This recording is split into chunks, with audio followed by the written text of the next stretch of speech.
السلام عليكم ورحمة الله. ازيكم اغلى متابعين؟ عاملين ايه النهارده؟ يا رب تكونوا بألف خير وصحة وسعادة. النهارده ان شاء الله هعمل لكم اكلة مصرية 100% حلوة قوي قوي وطبعا مفيدة جدا جدا. وجبة كده خضرة اخضر فاخضر، بس عايزه اقول لكم لذاذتها مش طبيعيه. هنعمل النهارده البصاره بطريقه سهله وبسيطه جدا بطريقه سمسمه والجزار. يلا بينا نشوف هنعمل ايه.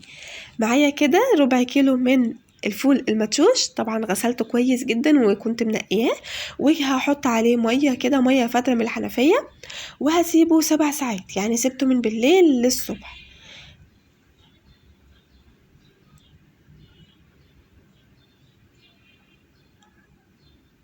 وده كده عندنا تاني يوم. بصوا بتتقسم معايا بكل سهوله ازاي. خلاص كده مش هياخد سوا معانا، وكمان فتح كده وبقى شكله حلو قوي.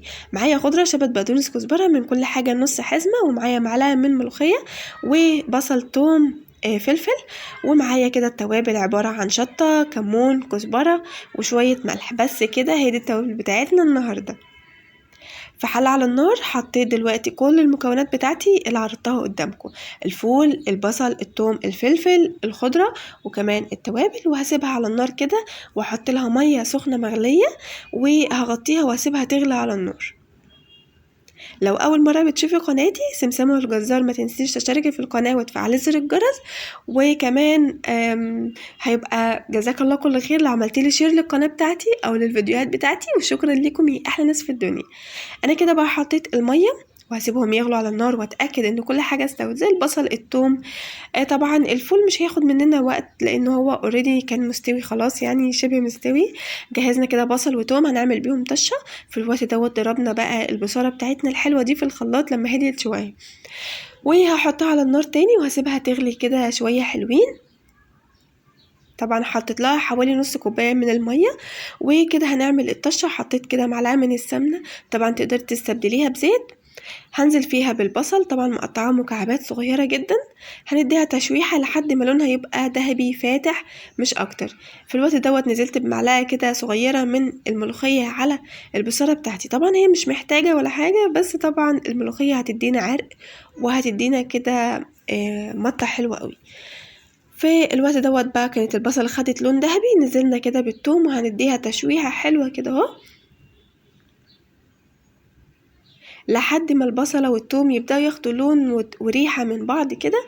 هنزل عليهم بنص معلقة من الكزبرة الناشفة، وهاخد شوية من الخضرة كنت عيناهم على جنب، كزبرة بقدونس وشبت، وهديها تشويحة كده مع بعض كده مع الطشة. الاقي لون الخضرة دي فتح معايا وبقى لونها كده اخضر فاتح، هروح اطشهم على طول على البصارة. عايزه اقول لكم الريحه كانت جايبه اخر الشارع، ريحتها كانت حلوه جدا جدا. هنطشهم كده مع بعض، وهننزل كل البواقي اللي في الطاسه، مش هنسيب اي حاجه. قلبيهم كويس وسيبيها على النار كده لمده دقيقتين 3، بس الطشه تتشرب كده مع البصاره ويبقى كل حاجه امتزجت مع بعضها. جهزيها بقى في اطباق، طبعا ظبطي الملح بتاعك وجهزيها في اطباق حلوه. عايزه تخليها في طبق كبير كنبيها، عايزه تخليها في اطباق كل واحد قدامه طبقه كده هو صغنن وحلو. اعملي زي ما انا عملت، زينيها زي ما انتي تحبي. انا حطيت كده في الجوانب بتاعه الطبق شويه من الخضره، وحمرت البصل خليتهم قرمش. حطيت له شويه كده من النشا وقلبتهم تقليب مستمر لحد ما خد لون ذهبي كده وحلو معايا. هنحطهم وكليها وقدميها كده بألف هنا وشفا. والله أكلة مفيدة ومغذية جدا جدا. يا رب الفيديو بتاع النهاردة يعجبكم.